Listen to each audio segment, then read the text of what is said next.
Hola, hola, bienvenidos a Big Left. He tenido que saltarme algunos capítulos porque sé que hay personas que escuchan estos videos y no tienen suficientes nociones de historia. Lo veo en los comentarios. eh, tras- Trasladan lo que se vive actualmente hacia el pasado. El pasado es totalmente diferente. El siglo XIX fue de políticos honradísimos, honestísimos, decentísimos. Ese es el siglo XIX, donde la aristocracia castellano-vasca cumplía unos niveles, unos estándares morales y legales extraordinarios.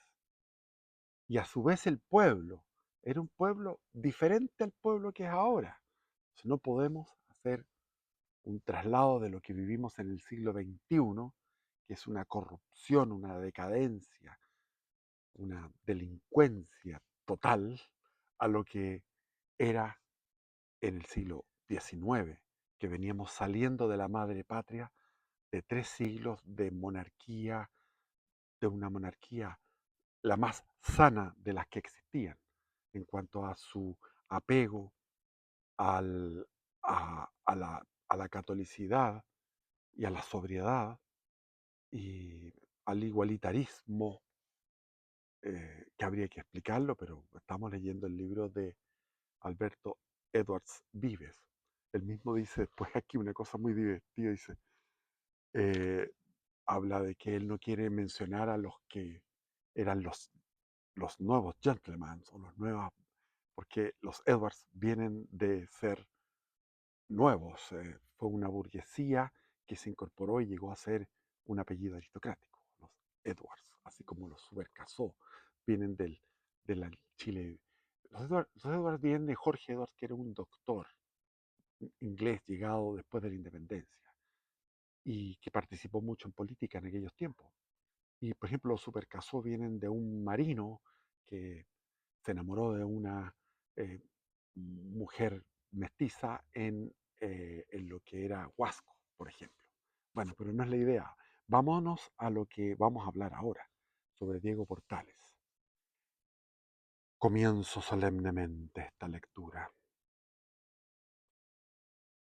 La transformación operada en Chile y solo en el espacio de pocos meses fue tan radical y profunda que uno llega a imaginar, cuando estudia los sucesos e ideas de ese tiempo, que después de 1830 está leyendo la historia de otro país, completamente distinto del anterior, donde se sucedieron durante 7 años muchos gobiernos, lo que se llama la época de la anarquía, los ensayos pipiolos, ensayos bien intencionados pero totalmente fracasados.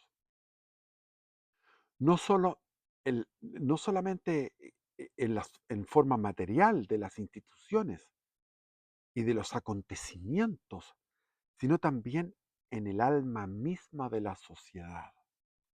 Es decir, se produjo un cambio tremendo. Y el asombro se torna en estupor cuando se descubre que ese espíritu de Portales, convertido como por milagro en el espíritu de la nación entera, parece haber sido originalmente una concepción política y social suya, y exclusivamente suya, por nadie compartida antes de la fecha memorable en que vino repentinamente a ser el patrimonio común de todo el mundo en Chile y el fundamento de la grandeza ulterior de la patria.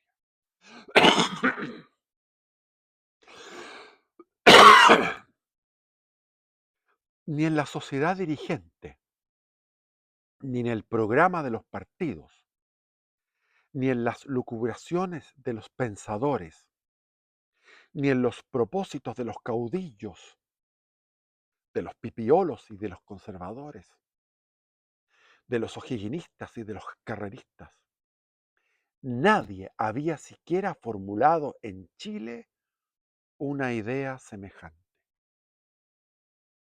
No era ella, por cierto, la que inspiraba el cesarismo o'higginista, ni las tendencias oligárquicas de la aristocracia, ni los sueños democráticos de los ideólogos, de los pipiolos sobre todo. Es decir, lo más natural en toda Hispanoamérica era eso, el cesarismo, que en Chile era o'higginista, las tendencias oligárquicas de la aristocracia, los sueños democráticos de los ideólogos. Eso era normal en Hispanoamérica. Pero ¿qué nos separó de Hispanoamérica durante el siglo XIX hasta 1891? ¿Qué fue? Tampoco era esa idea de una transacción o compromiso entre los opuestos rumbos que los hombres de la época deseaban imprimir al país, ya que era superior y anterior a todos ellos. O sea, la idea de Portales era superior y anterior a todas esas ideas. Tan cierto es que algunos historiadores, ante aquel fenómeno aparentemente paradojal, mal documentados por otra parte, e influidos por las preocupaciones ideológicas de su tiempo, llegaron a sostener que la gigantesca construcción política de Portales había sido la obra del azar y de la fortuna, y que su autor no profesaba principio alguno. En realidad, profesaba Portales un principio que no podía ser comprendido por esos historiadores publicistas. La obra de Portales fue la restauración de un hecho y un sentimiento que habían servido de base al orden público durante la paz octaviana de los 3 siglos de la colonia. El hecho era la existencia de un poder fuerte y duradero, superior al prestigio de un caudillo o a la fuerza de una facción. El sentimiento era tradicional, el respeto tradicional de tradición por la autoridad en abstracto, por el poder legítimamente establecido con independencia de quienes lo ejercían. Su idea era nueva, de puro vieja.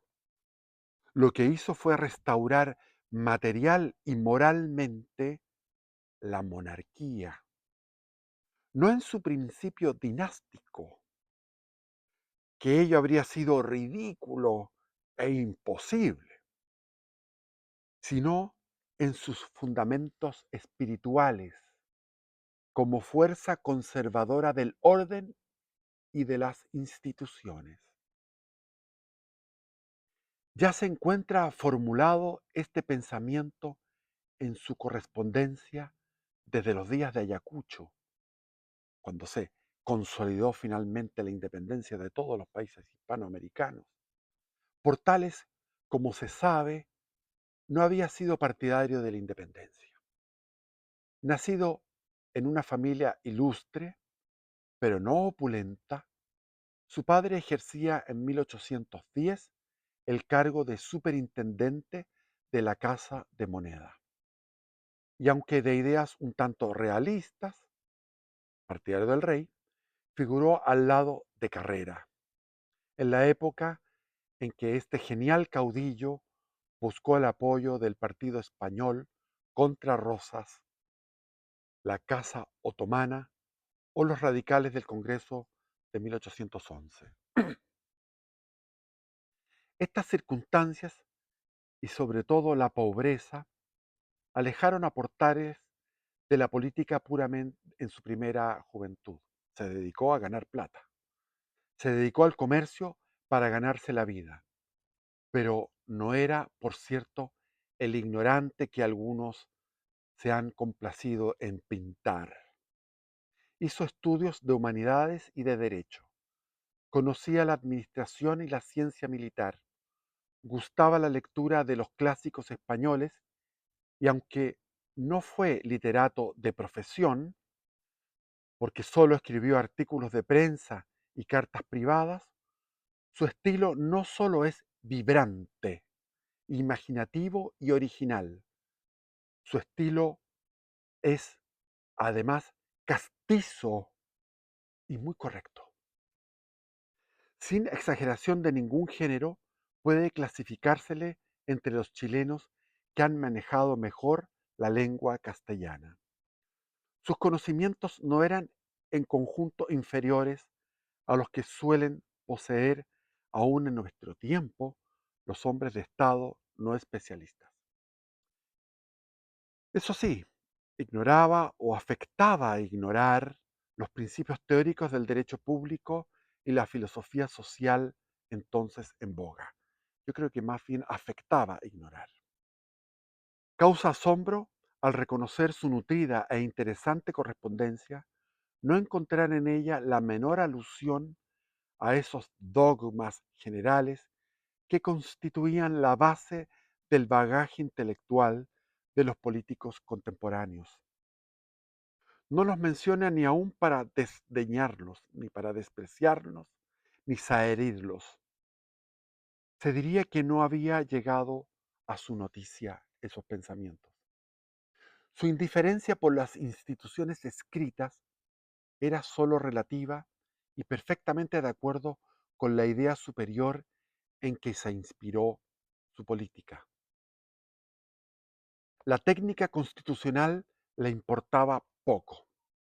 Lo esencial era su concepto, era arreglar lo que él llamaba el resorte principal de la máquina, esto es, la autoridad tradicional, el gobierno obedecido, fuerte, respetable y respetado, eterno, inmutable, superior a los partidos y a los prestigios personales. Cuando esa alta noción del Estado, que en Portales fue hereditaria y no aprendida, se hubo arraigado en la conciencia nacional, el país continuó obedeciendo maquinalmente con el alma y de hecho no a Prieto, ni a Bulnes, ni a Montt, sino a una entidad abstracta que no moría, el gobierno, como antes era el rey. Del mismo modo, había obedecido antes la sociedad chilena no a Carlos III o a Carlos IV ni a Fernando VII, sino al rey. Por eso, don Isidoro Errázuriz apenas incurre en paradoja cuando dice que Portales creó, comillas, la religión del gobierno, cierre de comillas. Si no la creó, al menos la restauró. En este sentido, lo que se ha llamado reacción colonial en la obra de Portales no fue solo, como ya alguien ha dicho, lo más hábil y honroso de su sistema, sino su sistema mismo. Es decir, la religión del gobierno no fue lo que llaman una reacción colonial en la obra de Portales. No fue su más hábil y honroso de su sistema, sino que fue su sistema mismo. El triunfo de la independencia no le produjo entusiasmo, sino miedo. Desde el primer momento adivinó el caos anárquico en que iba a caer el continente. Su funesta ignorancia de los principios fue, por esta vez, ciencia de las realidades. Es decir, él prefería ignorar los principios, los, las, las polémicas ideológicas, porque él quería ver la ciencia de las realidades. Quizás alguna vez exageró sus terrores, como cuando vaticinaba ya en 1825 la futura absorción de las nuevas repúblicas por los Estados Unidos de Norteamérica. Él fue desde un comienzo suspicaz y, y dudó de la honestidad de Estados Unidos y habló del imperialismo yanqui en aquellos tiempos, cuando recién se firmaba la Declaración de Monroe, 1825. A fuer de hombre positivo, aceptó el nuevo régimen como un hecho consumado e irrevocable, el nuevo régimen de la República. Pero había que reconstituir lo que él escribió, abre comillas, un poder muy fuerte, custodio de todos los grandes intereses de la sociedad y que reposara en la sumisión y el respeto de esos mismos intereses que defendía, cierre de comillas.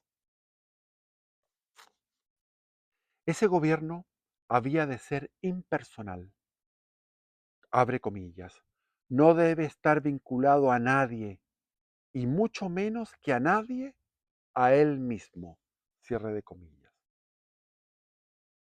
El, abre comillas, sublime desinterés, cierre de comillas, de Portales, que aún sus más enconados adversarios reconocieron,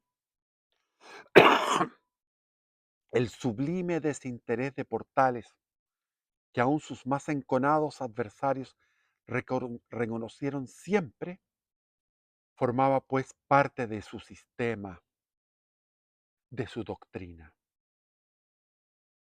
Ese terrible hombre de los hechos, ese dictador omnipotente que parecía modelar el país y los acontecimientos a su antojo, era, abre comillas, un caballero andante que perseguía un ideal, cierre comillas. Luchaba por una abstracción majestuosa, y si su nombre llegó a ser el símbolo encarnado del poder, es porque él mismo se lo había sacrificado todo al poder, incluso su vida. Él ofrendó su vida, sabiendo que iba al peligro. En ese sentido es una figura crística. Ofrendó su vida por la patria. Su desdén por las constituciones no iba más lejos que su escepticismo por la virtud organizadora de esos mecanismos técnicos que combinan artificiosamente los juristas. A este respecto, la experiencia nos había enseñado ya entonces algo, y aún continuamos aprendiendo en la misma escuela. Está escribiendo en 1928 el autor. Pero el alma de Portales, profundamente legitimista en el sentido colonial o monárquico, no concebía el poder sin forma, el poder sin forma, el poder accidental, el poder como un hecho transitorio, lo que había reinado durante esos 7 años antes de la insurrección conservadora dirigida por Joaquín Prieto. Una guerra civil en forma, una guerra civil con batallas, con estrategias, con, entre Ramón Freire y Joaquín Prieto. Habría querido una constitución, aunque no fuera sino para que el absolutismo quedase establecido legalmente.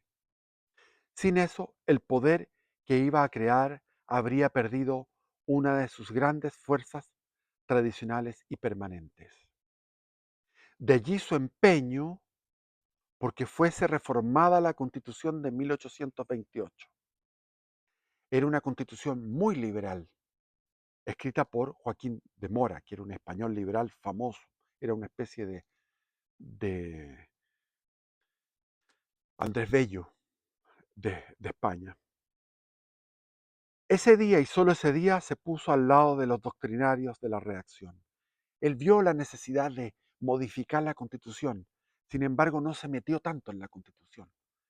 que fue su error, porque la Constitución finalmente establecía un poder legislativo que fue el que generó finalmente la fronda aristocrática de 1891 y el régimen parlamentario, siguiendo la misma Constitución del 33. Es decir, los partidos políticos lograron ganar el gallito frente a esta doctrina y finalmente gobernaron en el Parlamento los partidos políticos durante 30 años hasta que llegó la reacción de la clase media, la reacción de Arturo Alessandri y todo lo que fue la década del 20 del siglo XX. Su estilo siempre vehemente, se ve en sus escritos y se puede adivinar cómo era su oratoria. Solo se eleva al lirismo, casi a la violencia, cuando defiende el respeto a la ley. De ahí eh, Francisco Ancina lo califica a él como un anglosajón, es decir, como un espíritu anglosajón surgido en Chile, el espíritu de Portales. El respeto a la ley la quería muy dura, muy al estilo monárquico, pero obedecida con la misma religiosidad por gobernantes y gobernados. Era un Felipe II trasplantado al suelo de América. Algunas de sus cartas, como la de junio de 1833, alcanzan y sobrepasan en este sentido el límite de la insolencia. Es muy raro en la historia el caso de que un gran pensamiento se anide en el alma al mismo tiempo de un hombre capaz de realizarlo, aún en sus detalles prácticos. Este milagro lo operó en Chile don Diego Portales, y sus hechos, mejor comprendidos por sus biógrafos de lo que fue su espíritu, no son menos dignos de eterno recuerdo que la idea genial en que se inspiraron. Es decir, fue un hombre de acción. La idea majestuosamente simple que inspiró a don Diego Portales era realizable y capaz de organizar un poder duradero y en forma, porque ella reposaba en una fuerza espiritual orgánica que había sobrevivido al triunfo de la independencia. Y esa es la particularidad de Chile y del aporte vasco. El sentimiento y el hábito de obedecer al gobierno legítimamente establecido. Pero nada más difícil que llevarla a la práctica. El antiguo poder monárquico había durado por siglos. La conciencia de su inmutable y majestuosa estabilidad era una parte de su fuerza. Contaba, además, en su apoyo con el prestigio de las creencias, el apoyo de la fe religiosa católica.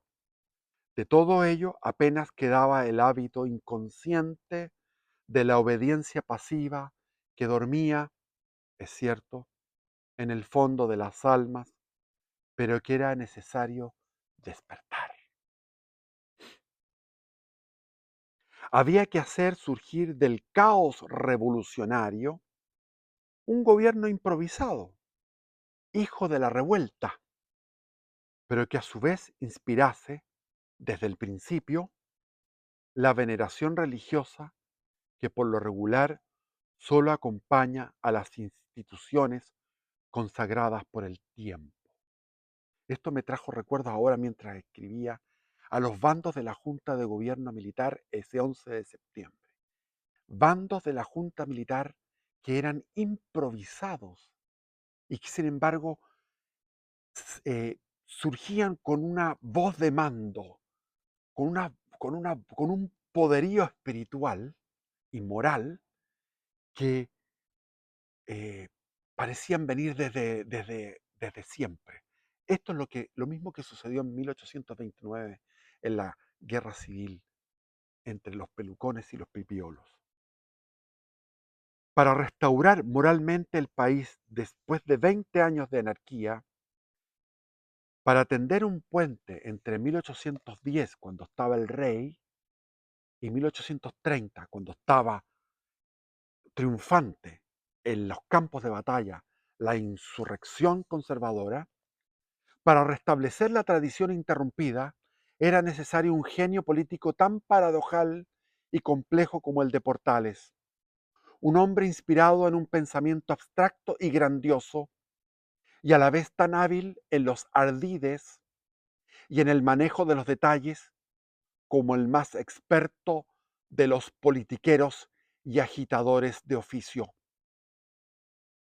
Empapado en la tradición y conocedor profundo de las realidades del presente, dotado de un golpe de vista a la vez microscópico y telescópico, capaz de percibir distintivamente y al mismo tiempo los grandes movimientos espirituales y las pequeñas debilidades e intereses de los hombres, las líneas de conjunto de una construcción política y los detalles de cada momento. Por sus admirables dotes era, a la vez, el más perfecto revolucionario y el tipo ideal del hombre constructivo. Por eso se le ha comparado con Julio César. Salvo las dimensiones del teatro, el símil es exacto. Entre 1827 y 1829, para realizar la primera parte de su programa, que consistía lisa y llanamente en escalar al poder, logró reunir en su torno los elementos más contradictorios. A su círculo de amigos personales, formado de antiguos carrerinos y de los despojos del coloniaje, es decir, realistas, unió como por milagro a los partidarios de O'Higgins, enemigos irreconciliables de los realistas y de los carrerinos, a la aristocracia pelucona que derribara a O'Higgins y que lo odiaba, y que le era también en conjunto hostil a los Carrera y a la tradición monárquica, a Freire, el caudillo rival de O'Higgins, y por último a los radicales federalistas de Infante a la cabeza, los radicales federalistas de Infante, soñadores.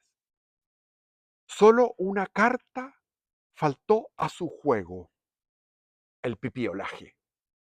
Esto es, el grupo informe de aspirantes y políticos salidos a la superficie por virtud de las turbulencias de la época y que, agitándose sin objeto alrededor de los movimientos militares y sociales, aparecía como una fuerza, sin serlo en realidad.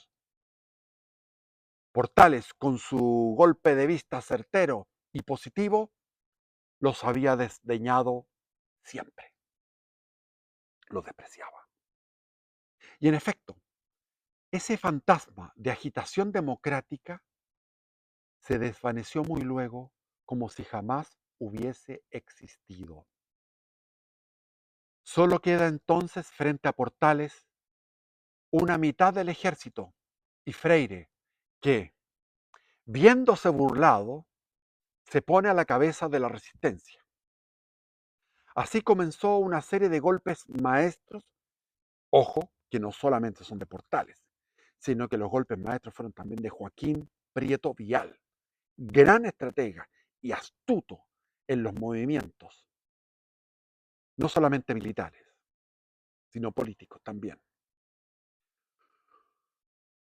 Estos golpes maestros de ambos personajes, que yo incluyo aquí a Joaquín Prieto, consumaron una revolución dentro de la revolución.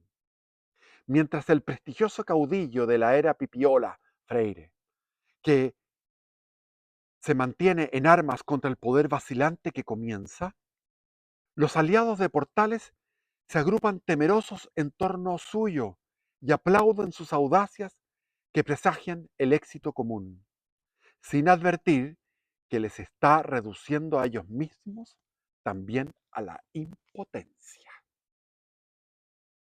de una plumada, se da de baja toda la oficialidad liberal y levantisca. Repito, de una plumada, después del Ircay, después de la batalla del Ircay, con poder de fuerza, se da de baja toda la oficialidad liberal y levantisca, esto es, a la mitad del ejército. Al mismo tiempo, se organiza la Guardia Nacional sobre el modelo de las milicias de la colonia y la sociedad queda jerárquicamente armada frente a una posible resurrección del caudillaje. Y eso se demostró después en el combate de Cerro Barón, que vencieron a los rebeldes que habían matado a Portales, habían asesinado a Portales, los del motín de Quillota. Aún antes de decidirse la guerra civil en Lircay, ya existía en Santiago un poder que obraba con la tranquila regularidad y eficacia de un gobierno legítimo y establecido desde largos años atrás, cuando llevaban meses. Ahí está el gran Ovalle. De ahí viene el- la- la ciudad de Ovalle, está en honor a este Ovalle, que fue presidente de Chile, José Tomás Ovalle. Aunque nacido de la rebelión, castigaba la rebelión como un crimen, pero ajustándose estrictamente a los procedimientos legales, a la manera de un gobernador bajo los Austrias, bajo Felipe II, por ejemplo.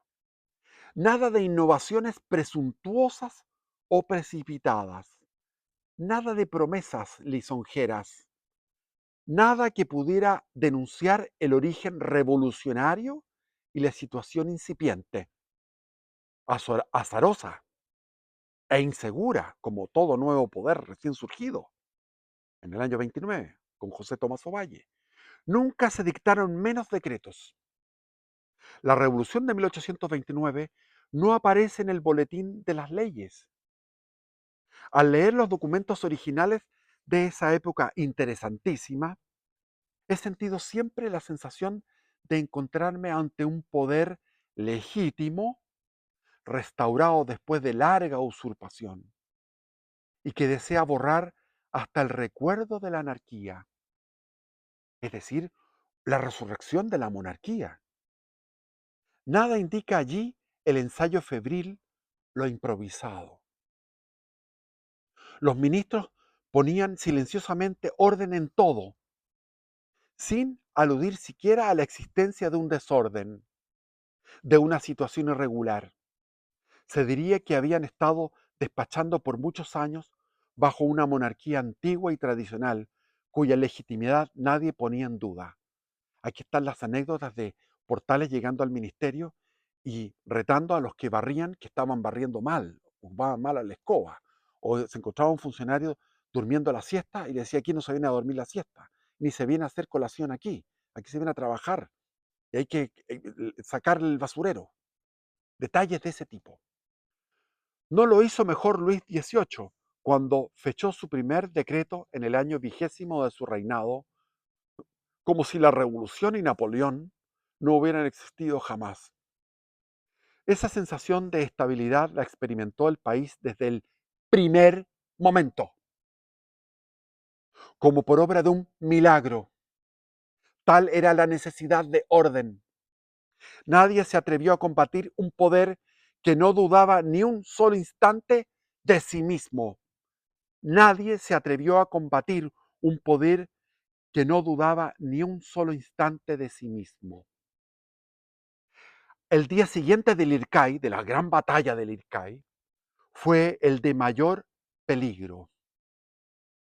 El pipiolaje estaba ahora decididamente aniquilado y llegaba la hora de que los triunfadores se repartieran el botín. Los aristócratas discurrían en las antecámaras de Santiago sobre candidaturas presidenciales. Los ideólogos reabrían sus libros para estudiar nuevas formas constitucionales. Los o'higginistas batían palmas viendo a la cabeza del ejército triunfador al lugarteniente de su caudillo, a Prieto, que era el o'higginista número 1. Los o'higginistas decían, va a volver O'Higgins a poner el orden. Portales temía sobre todo a estos últimos, a los o'higginistas. Pero su hostilidad contra O'Higgins no nacía, como se ha dicho, de las sugestiones carrerinas o godas de los realistas, de su séquito íntimo. No. La restauración del ilustre fundador de nuestra independencia significaba, sí, la muerte de su sistema, pues habría vinculado el poder al prestigio y a la vida de un hombre. Y eso iba en contra de su concepción impersonal. El cansancio producido por las turbulencias anteriores, la actividad, el prestigio innegable y las aptitudes políticas de O'Higgins, que no se pueden discutir, podrían haberlo mantenido en el gobierno después de su restauración, quizás hasta su muerte. Y este habría sido sin Portales el desenlace lógico de la revolución de 1829. O sea, si suprimimos a Portales de la ecuación, habría sido Prieto llamando a O'Higgins de su ostracismo en Perú, O'Higgins dejando su hacienda de Montalbán y llegando en gloria y majestad a gobernar hasta su muerte en 1842. Eso habría sido si no hubiera existido Portales. Ese habría sido el desenlace lógico de la guerra civil del 1829.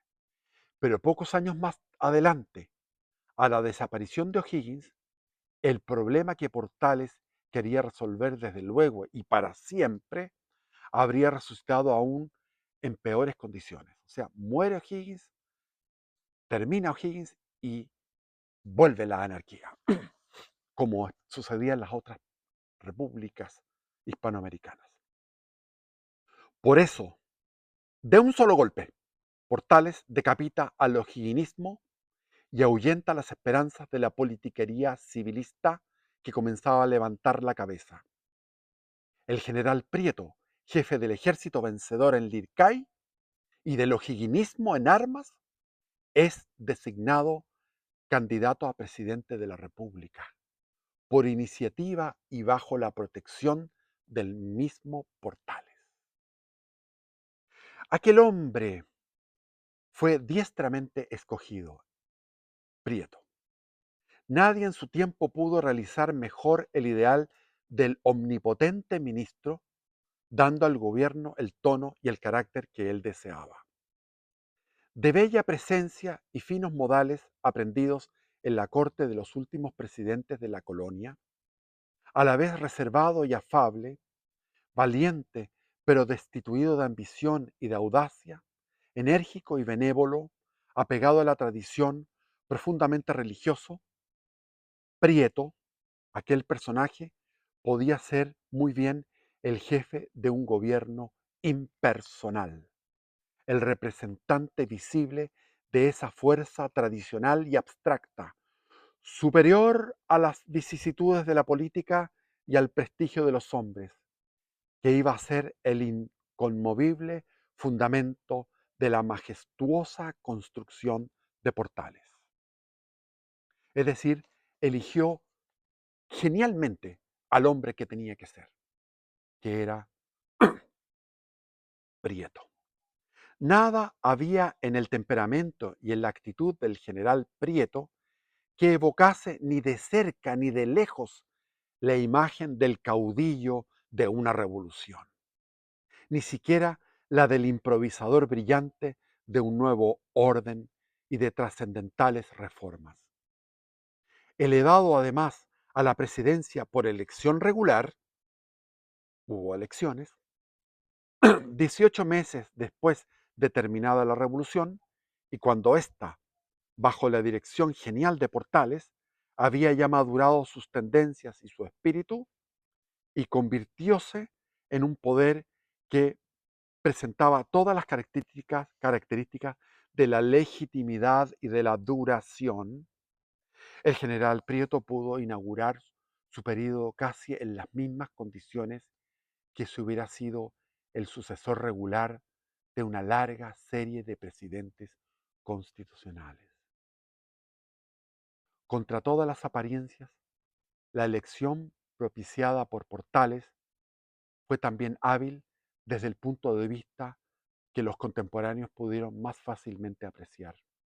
Esto es, el de que la política partidista, precisamente porque el general Prieto no llenaba las aspiraciones de facción alguna.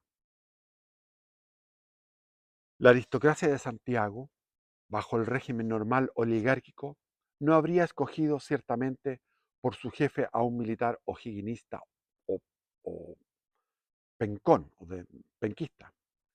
Los propios correligionarios del candidato no pudieron menos de comprender que esa solución mataba, desde luego, toda tentativa restauradora en favor de su caudillo.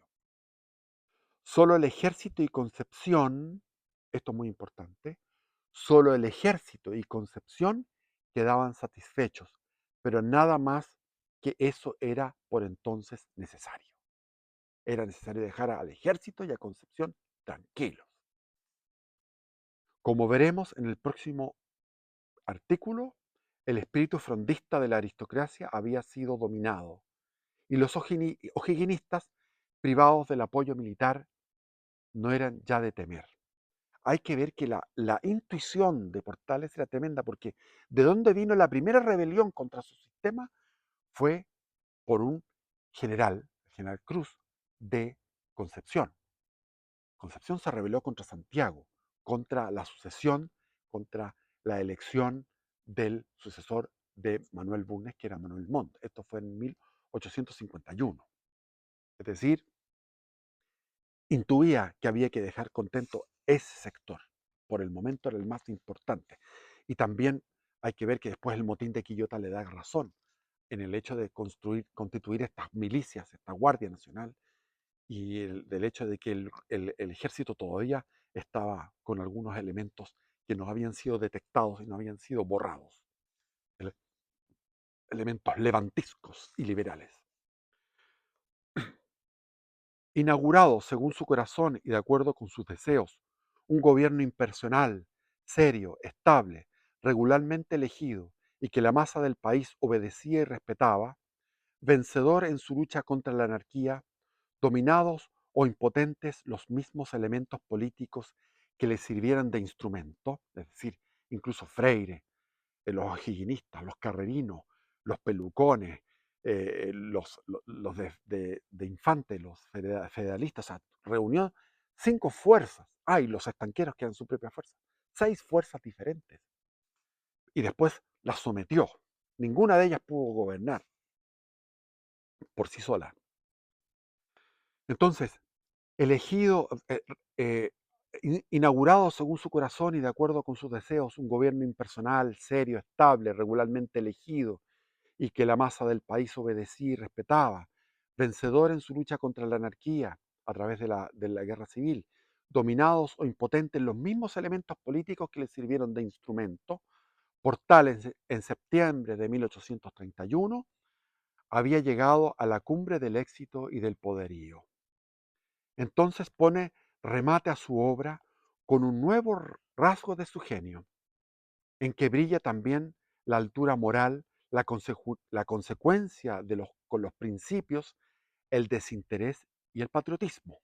¿Qué es lo que hace Portales?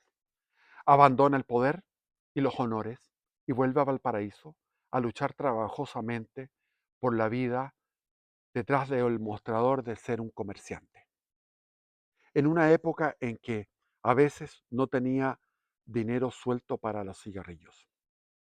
No se lleva ni siquiera sus sueldos de ministro, que ha cedido en beneficio del ejército, y no acepta desempeñar otro cargo público que el muy subalterno de gobernador de aquel departamento de Valparaíso. Esto me recuerda a mi padre, que siguió el espíritu portaliano, tuvo 3 jubilaciones como profesor, como abogado y como parlamentario, y solamente se quedó con la jubilación de parlamentario, renunciando a las otras 2 jubilaciones, porque decía, ¿por qué le voy a sacar tanta plata al Estado?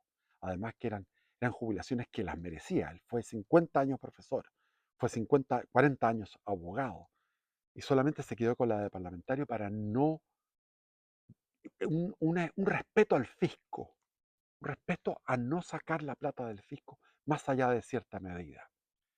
Después de vencer a los demás, después de vencer a los demás, Portales se vencía a sí mismo. Sus adversarios y aún sus amigos, incapaces de comprenderlo, atribuyeron aquella conducta a la extravagancia, a exceso de orgullo y hasta a un refinamiento de ambición. Decían, desprecia al gobierno porque prefiere mandar a los que mandan. Eso dijo en Gandarillas. Pero él quería, abre comillas, ¿qué es lo que quería Portales? Un poder muy fuerte que no estuviese vinculado a nadie, y mucho menos que a nadie, a él mismo. Aquí donde falló Pinochet. Aquí falló el gobierno portaliano de la Junta de Gobierno. Cuando Pinochet comenzó a tener protagonismo o personalismo, se identificó todo en una figura. Ahora cumplía estoicamente la última parte de su programa. ¿Cuál era? Abandonar el poder. No es raro que las construcciones políticas levantadas por tales caracteres hayan desafiado muchos años a la muerte de su fundador y al tiempo. Duró 60 años el sistema portaliano. Hasta aquí llego para no seguir, porque esto no tiene desperdicio, este video, no tiene desperdicio. Viva Cristo Rey. Bendiciones.